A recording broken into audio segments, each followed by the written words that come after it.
Magandang araw mga kababayan, mga kapaps. Nandito tayo ngayon nakatambay. Dito po ako sa Tala Hospital. Naka-standby mga kababayan. Magandang araw po sa inyo lahat, saan man sulok ng mundo. Magandang araw sa inyo mga kababayan.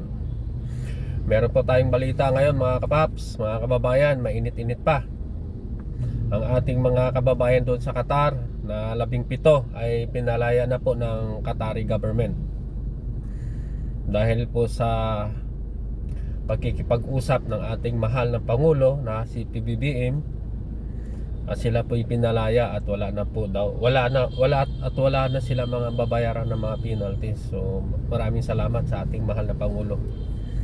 Bagamat sila ay against sa government, pero hindi pa rin tanto ng ating gobyerno na sila'y papalayain at kinausap ang Qatari government para mapapalaya ang ating mahal na mga kababayan sa Qatar. Diba? Hindi naman sila tinulungan ng kampo ni PPPRD, kampo ni BP Sara Lustay. Diba? Hindi naman sila tinulungan eh. Pati mga sumisigaw dyan ng mga kanilang kakampi, yan katulad yan sila Panelo, Rocky, Maharlika, hindi naman sila tinulungan, di ba? Ang government pa rin natin ang nagtulong sa kanila mga kababayan. Kaya kayo dyan sa mga iba pa namin mga kababayan na nagrarally dahil nakulong si dating Pangulong Duterte dyan sa Netherlands, mag-isip-isip na po kayo, baka mamaya kayo naman ang masunod na makulong. Pero hindi pa rin kayo pababayaan ng ating gobyerno. Mahal pa rin kayo ng ating mahal na Pangulo na si PBBM.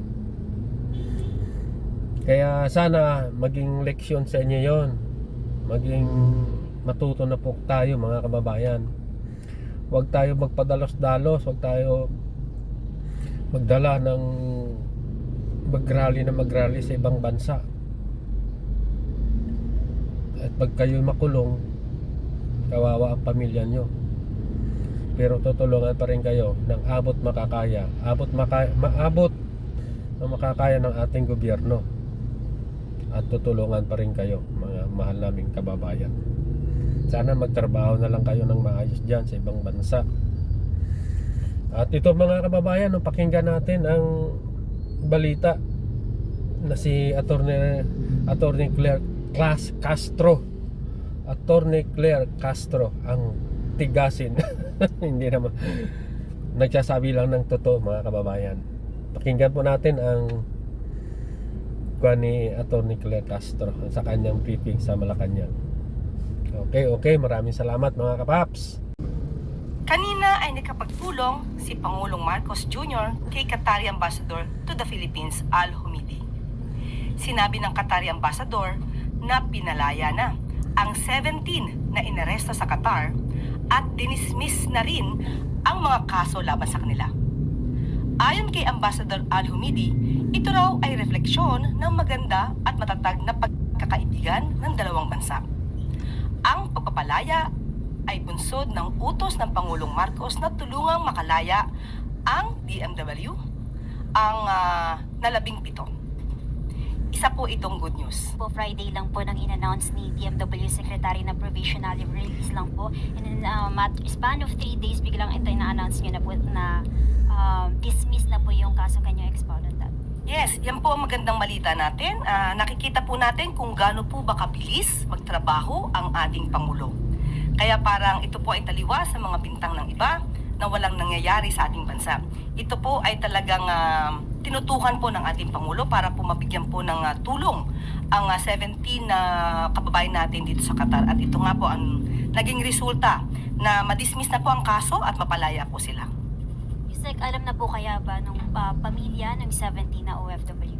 Kanina lang po kasi nagkaroon ng pag-uusap at ito po ay naging pinal na po at kaya po ito ay naibigay natin po good news sa kanila. Malamang po kung sila po ay nanonood ngayon ng press briefing ay malamang ay lumulundag na sila sa katuwaan. Filipinos in Qatar. So, ma'am, does that mean na they can go back to their normal lives? Pwedeng magtrabaho ulit sila sa Qatar, or if they choose to, they can return to the Philippines? Opo, sinabi naman po na sila po ay napalaya na at maaari po sila magtrabaho. Choice na po nila po kung ano po yung gusto nila. So mga kababayan, narinig nyo ang news.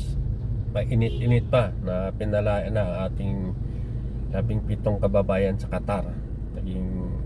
At masaya ang kanilang pamilya dahil nakalaya na sila at makapagtrabaho naman muli. So maraming salamat sa ating mahal na Pangulo na si PBBM na patuloy kumikilos at gumagawa sa bayan natin. At mga kababayan, don't forget to like, share, and subscribe. Maraming salamat sa inyong panunood. Mag-ingat po kayo mga kababayan saan man sulok ng mundo. Dito man sa Pinas at saan man sulok ng mundo. Mag-ingat kayo mga kababayan. Mahal namin kayo.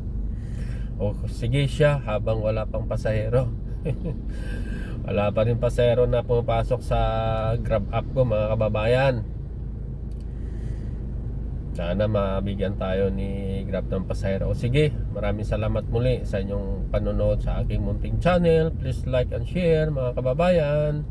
Thank you. God bless us. God bless us mga kababayan. Ingat po kayo. Bye bye.